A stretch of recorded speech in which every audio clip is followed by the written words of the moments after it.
بسم الله الرحمن الرحيم. الله الذي جعل لكم الليل لتسكنوا فيه والنهار مبصرا إن الله لذو فضل على الناس ولكن أكثر الناس لا يشكرون. ذلكم الله ربكم خالق كل شيء لا إله إلا هو فأنا تؤفكون. كذلك يؤفك الذين كانوا بآيات الله يجحدون. الله الذي جعل لكم الأرض قرارا والسماء بناء وصوركم فأحسن صوركم ورزقكم من الطيبات. ذلكم الله ربكم فتبارك الله رب العالمين. والحي لا إله إلا هو فادعوه مخلصين له الدين. الحمد لله رب العالمين. قل إني نهيت أن أعبد الذين تعبدون من دون الله لما جاءني البينات من ربي وأمرت أن أسلم لرب العالمين. والذي خلقكم من تراب ثم من نطفة ثم من علقة ثم يخرجكم طفلا ثم لتبلغوا أشدكم ثم لتكونوا شيوخا ومنكم من يتوفى من قبل ولتبلغوا أجلا مسمى ولعلكم تعقلون.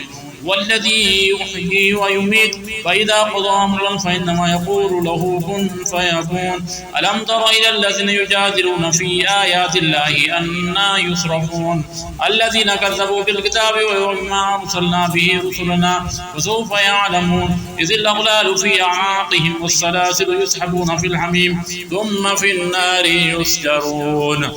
ثم قيل لهم أين ما كنتم تشركون من دون الله قالوا ضلوا عنا بل لم نكن ندعو من قبل شيئا كذلك يضل الله الكافرين. ذلكم بما كنتم تفرحون في الأرض بغير الحق وبما كنتم تمرحون ودخلوا أبواب جهنم خالدين فيها فبئس مثوى المتكبرين.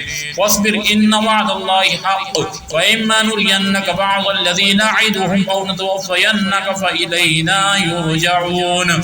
ولقد أرسلنا رسلا من قبلك منهم من قصصنا عليك ومنهم من لم نقصص عليك وما كان لرسول أن يأتي بآية إلا بإذن الله فإذا جاء أمر الله قضي بالحق وخسر هنالك المبطلون.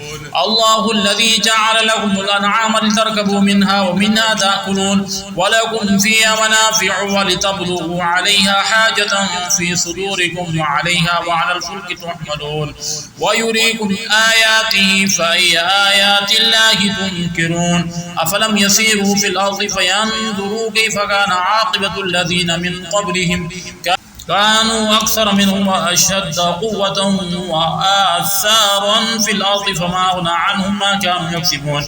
فلما جاءتهم رسلهم بالبينات فرحوا بما عندهم من العلم وحاق بهم ما كانوا به يستهزئون.